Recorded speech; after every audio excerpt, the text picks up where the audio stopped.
Well, greetings. It's Pastor Raymond Bideau. We also serve as lead captain, Island Evangelistic Ministries. And I'm just making a short video here. The subject has been addressed several times over the last couple, 3 years. We just got word this morning, actually, that the issue has come up again at our county commissioner meeting here in Dixie County. So I just want to address it briefly here.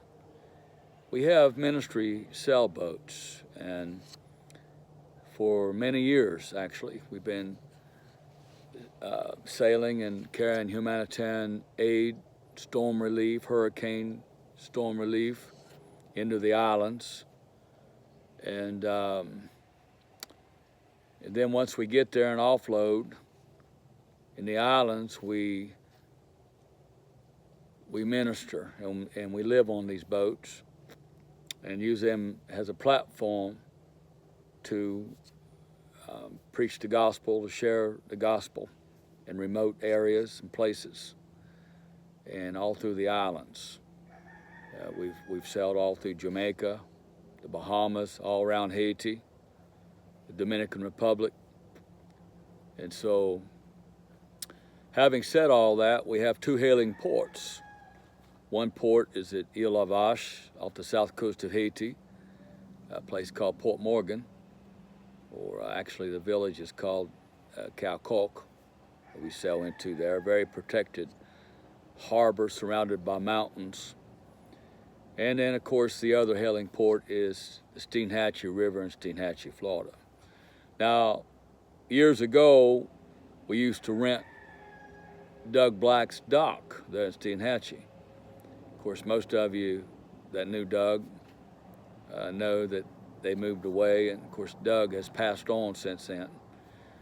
Well, and most of you well know, too, that when scallop season comes, it's just about impossible to rent a dock off anybody. People want to rent to the ones that come in for the scallop season.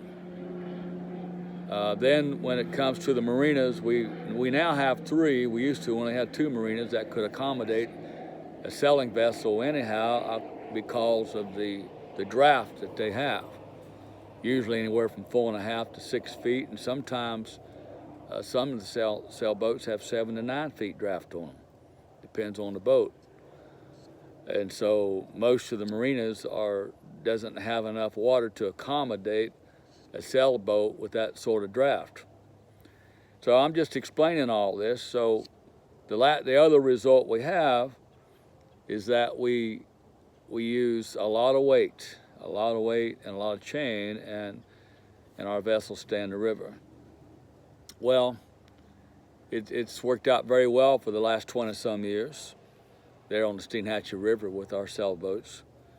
And I like to say this, I am aware of the fact that we have had some on the river that don't take care of their property. Some of them actually have been navigational hazards, to say the least, and we're totally aware of that. But we also know that Steinhatchee and Jenna, there are those too that don't take care of their property on land either. And the same would apply to people that own docks along the river. I mean, so where would we stop with that? Now we just experienced one of the greatest hurricanes ever recorded in our part of Florida. Understand that the storm surge was 21 to 23 feet above high tide. And sometimes you almost, let me say this, some people seem to have the perception that the sailboats fabricated the storm or something. It's all the sailboats' fault that they have suffered from the hurricane. I don't quite understand that sort of mentality, but that seems to be the thought of some. Or perhaps they're in a way. Let me share something here from my heart. First of all, there's been boats on the Steinhatchee River. Read and study your history, and some of you's been there for many, many, many years. You know, there's always been boats on that river. At one time, there was a lot of sponge boats, and there's been other boats come in and out there. There's always been sailboats, people coming in transit, coming and going. Our waterways in the United States of America is one of the last real, true freedoms that we have in our country. And I've noticed in South Florida, because we spent a lot of time in some of the southern Florida ports over the years, and I noticed there's a lot of places down there nowadays that where you have the wealthy elite come in, and they have the condos and their homes along the banks of the waterways, and they make it very difficult on people, liveaboards, people and sailors in transit, and so on and so forth. And it's just not right. It is not right. And when we start losing our freedoms like that, it's like a domino effect. It's just like trying to take away our Second Amendment rights to bear arms. I mean, once it starts, and that domino effect starts, and it's just one freedom lost after another. And I really don't understand that kind of mentality. I know we got some county commissioners in Taylor County. We got others, business owners, that would just absolutely love to run all the sailboats out of the river. And I really honestly don't understand that. Now, we say, well, the sailboats, some of them have been tossed up on the bank here and there, and yes, that's true. But look at the magnitude of the storm. That they say it's the greatest storm ever recorded in our part of Florida. Unbelievable. A house was picked up, carried by the storm surge, and set down in the middle of the marsh in the woods. That means it had to go over top of the treetops on that marsh and set down into the woods. It's sitting there as we speak right now. We're talking of a house. Other houses were moved off their foundations. Others were destroyed completely. Y'all know that. Our one ministry vessel, it drug anchor a little bit, and that was it. We got her back out on the anchorage where it's supposed to be. It's all good. Our flagship, La Victoria, is still in the marsh. Don't have a scratch on it other than the fact it's not where it ought to be. We're working on that. We will get it back. We were injured. I know right now I'm not wearing a sling, but I'm getting ready to have surgery, as far as I know, very soon. We had initially dislocated our shoulder and tore those tendons, the tendons in our shoulder, tore them, and it's healing back nicely. But then we come to find out we also have a torn rotator cuff. Now they're going to have to go in there and fix it, or I'll not be able to use my arm like I ought to be able to. So I'm not. So anyhow, that's one reason why it's been slow in trying to get our vessel out of the marsh. Now we're in the winter time. We have low tides, we have mean low tides, and so we've been having to get extensions on getting that vessel out. But we're working on that, and we're going to get it out. We have several thousands of dollars of God's money, the Lord's money, invested in that vessel. It's a mission vessel. We got churches right there in Steinhatchee and Jenna that have invested into the kingdom in that boat right there. That boat has carried tons of humanitarian aid and help into the islands after hurricanes and earthquakes. And it's been a blessing. It's brought through heavy seas and storms, and always brought us back to our hailing port of Steinhatchee on the Steinhatchee River. And now I understand that we got business owners, county commissioner is trying to their level best to pass legislation and get rules passed where perhaps we either have to move our boats completely out of the area, or we have to move them every 10 days. And folks, you're fighting against God. These are ministry boats. Now, I already know, as I made mention already, I know there are some that have not taken care of their property as they should. They're negligence, and I understand that. And we've also made a statement already that as landowners do the same thing. Dock owners, where do you stop with this? But I just felt like we're going to fight this. It'll come under federal maritime admiralty laws. And we will address this from a federal level if that's what we have to do. You're not only fighting against federal maritime law, but you're also fighting against God, because these are ministry boats. And we're nothing but doing good with them. They're not luxury yachts that we're just going out and having parties on. And we're not even making money with these boats. We're spending money on these boats in order to help those in need. So that's what I want to say about this. And I just pray folks will have a different outlook and a different perception about these sailboats. And actually, I might say that we have really done our dead level best to advise and counsel those that have not taken care of their boats properly. And we've tried our dead level best to. We've even our ministry board, Islander Evangelistic Ministries International, our ministry board, we've even went out of our way and provided heavy weights and given away hundreds of feet of chain, good chain and weight, in order to help secure some of these other vessels. Of course, now, today, we don't have many boats there at all. Some have left completely, some were destroyed, some have left the area. And actually, I don't know of a single liveaboard that's going to be there as far as I know right now, to my knowledge. But we will have a couple of our ministry vessels there on heavy weight. And I honestly don't believe that our flagship, La Victoria, would have ended up in the marsh had it not been for a couple derelicts that slammed into it during the height of the storm surge. I don't know that. I weren't there. I stayed here at the house during the hurricane with my wife and family here. And then the very next morning, in the early morning hours, we was right there as the storm was finishing up, passing through. And that's when we become injured too, and we were there assessing the situation, trying to contend with everything the best we could, just like everybody else. And but we just I just want to share this. Our intentions are good, and I don't. If people don't like the water, then I don't know. If they don't like boats, I don't know what they're doing living near the water to begin with. That don't make much sense to me. Now, I might say this.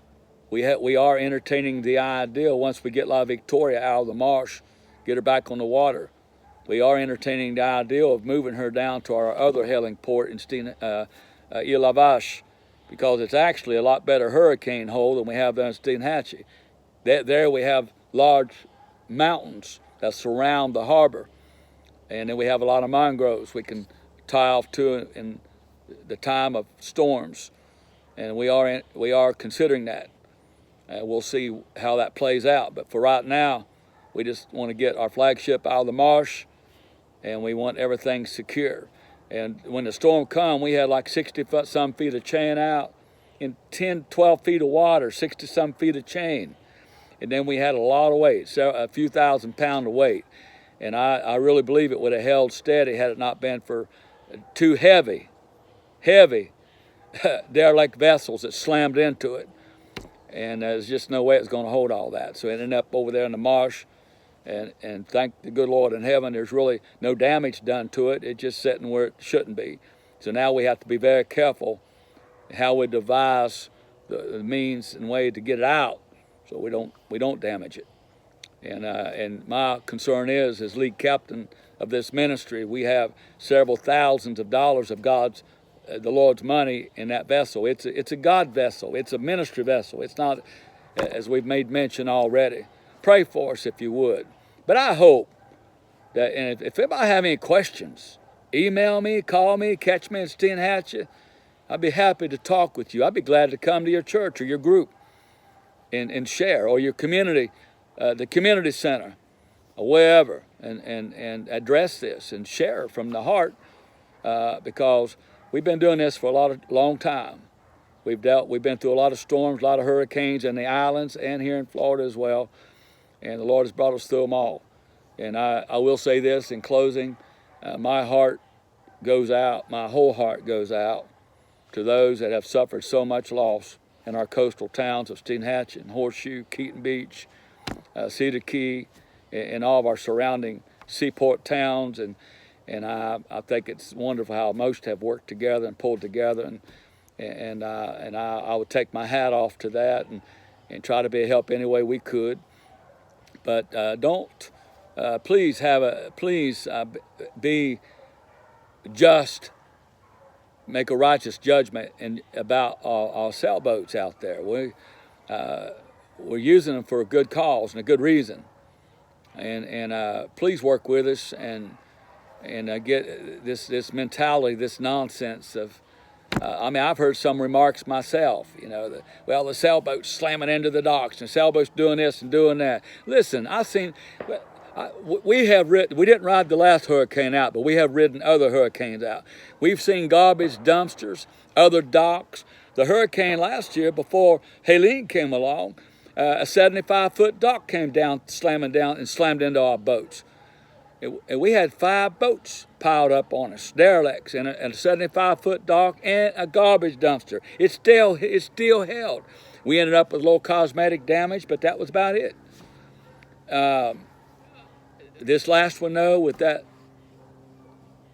storm surge that we had, and those derelicts slamming into it, and I know that's what happened because one of the derelict boats is all entangled in our chain over there in the marsh.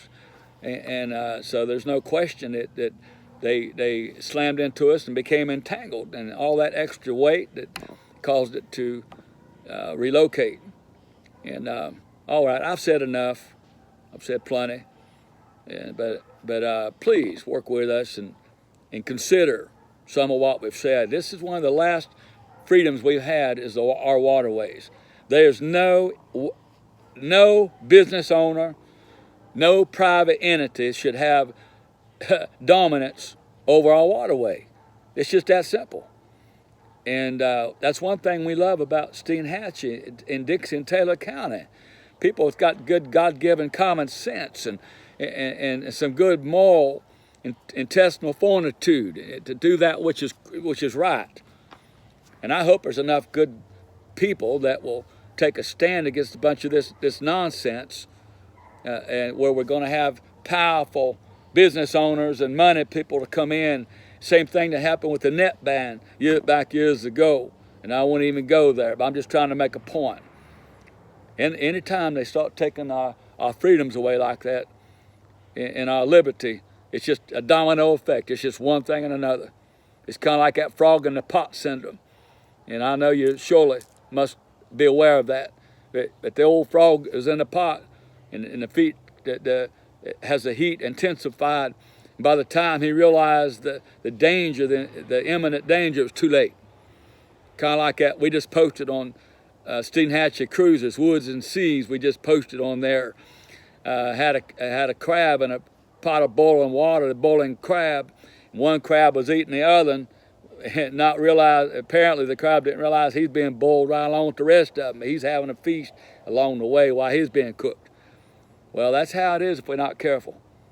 These bureaucrats and different ones that would love to take our freedoms away from us. And I can promise you, we will fight for liberty and we will fight for the right. It's just that simple. Pray for us. God bless you. And I would say this to the sailors, blessings and fair winds.